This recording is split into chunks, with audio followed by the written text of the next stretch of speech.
Barbara, ça faisait longtemps que j'étais pas venue te parler d'un livre. Pour ce retour, après quelques mois, j'ai décidé de repartir sur un de mes favoris. C'est un travail de Anouk Boisrobert et Louis Rigaud aux éditions Helium qui s'appelle Océano. Donc c'est de la pop-up. Dans la même série, il y avait La forêt du paresseux et Popville. Voilà, et là ça va parler d'océan et de poissons.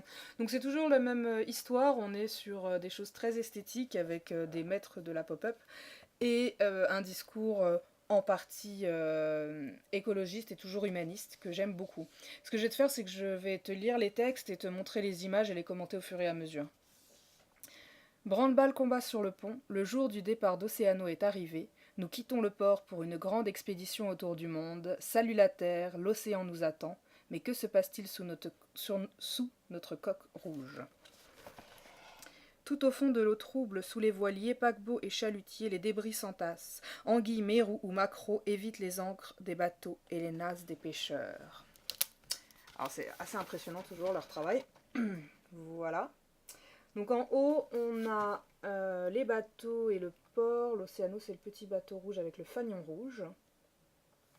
Et en dessous de l'eau, on a les poissons, les nasses, et on voit en bas les déchets comme les vélos, par exemple. Voilà. C'est le grand bleu jusqu'à l'horizon, notre voilier glisse imperceptiblement sur la mer lisse. Mais à qui appartient cette immense nageoire qui vient rompre le calme de la surface? Une baleine majestueuse, accompagnée de son baleineau, a semé les gros bateaux de pêche qui la traquaient. Des petits poissons filent à sa rencontre, tandis qu'une méduse déploie son voile transparent.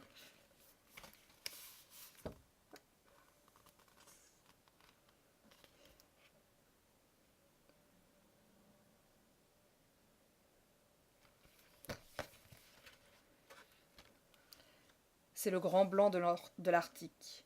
Le silence, parfois rompu par le craquement de la banquise, nous faisons connaissance avec ses habitants menacés par la fonte des glaces. Mais où est passé le capitaine? À bord de son sous-marin jaune, il s'aventure entre les icebergs translucides. Quelle agitation!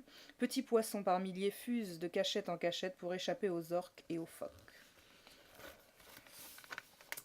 La banquise et la partie immergée avec le capitaine.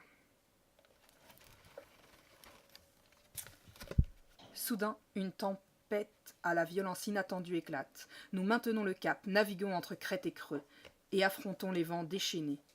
Mais que fait encore ici ce chalutier? Il tente de remonter son filet, traversé par un banc de poissons. Dans les profondeurs de l'océan, le silence règne. Des requins rôdent et un étrange locataire a élu domicile dans une épave. La tempête.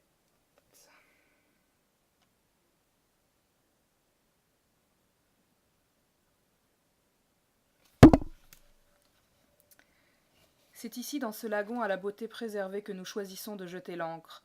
Pourtant, Océano, comme la plage de sable fin, semble désertée. Où est donc l'équipage? Nous avons tous plongé pour admirer des milliers de poissons qui se faufilent parmi les coraux dentelés. Oui, cette mer-là, transparente et vibrante, est bien celle que nous avions rêvée.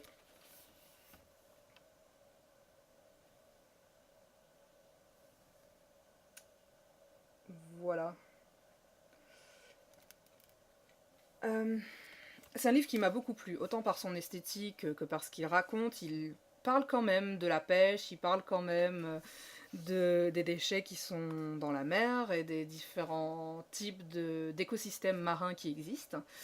Une amie m'a fait remarquer que ce qui était intéressant aussi, c'était qu'on voyait euh,